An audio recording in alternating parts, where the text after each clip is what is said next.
In this road trip, we will find out how much fuel will it consume, the practicality of its features, and the comfort of its ride.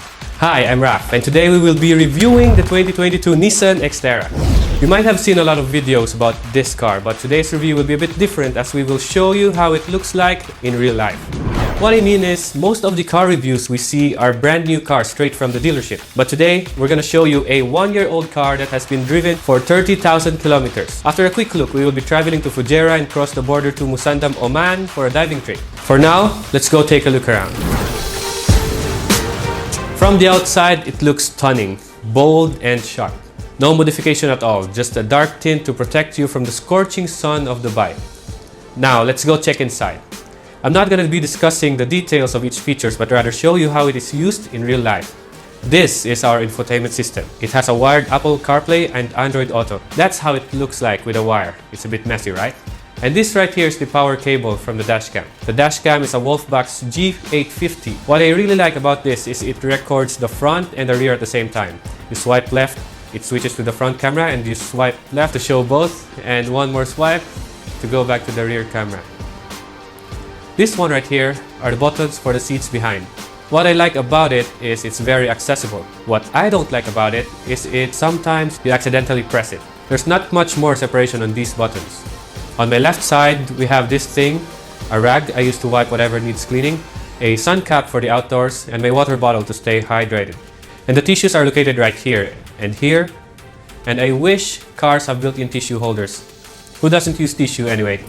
The floor mat, if you always go to the beach or the outdoors, I say you really need this one. It's a CAT rugged rubber mat. The best thing I like about this is it has this contour that prevents the sand and mud from coming out. Now it's time to gear up and hit the road for an exciting dive into the unknown. Right now it's almost 4 a.m. I just woke up and all my bags are packed since last night and we're ready to go.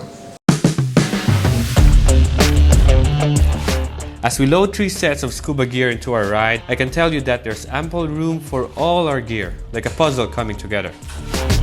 We started off with a full tank, a smart move to calculate our fuel consumption as we cruise along. After a short drive, I noticed my seat was a bit too high, causing discomfort in my legs. No worries though, I adjusted it easily.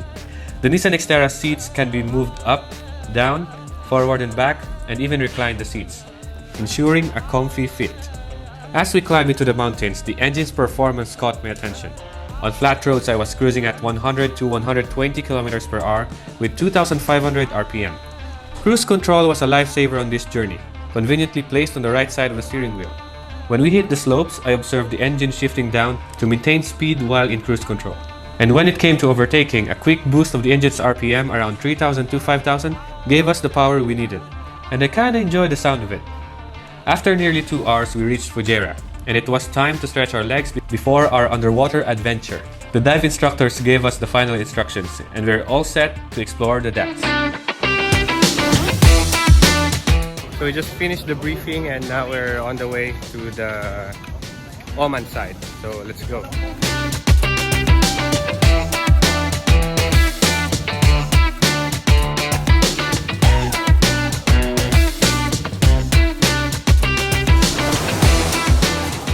Another 2 hours passed and we finally reached our diving spot.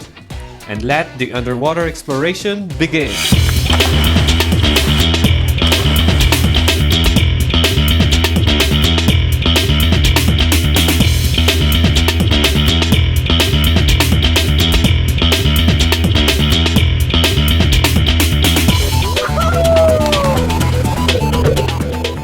We explored 3 dive sites, just enough to keep us busy until the day's end.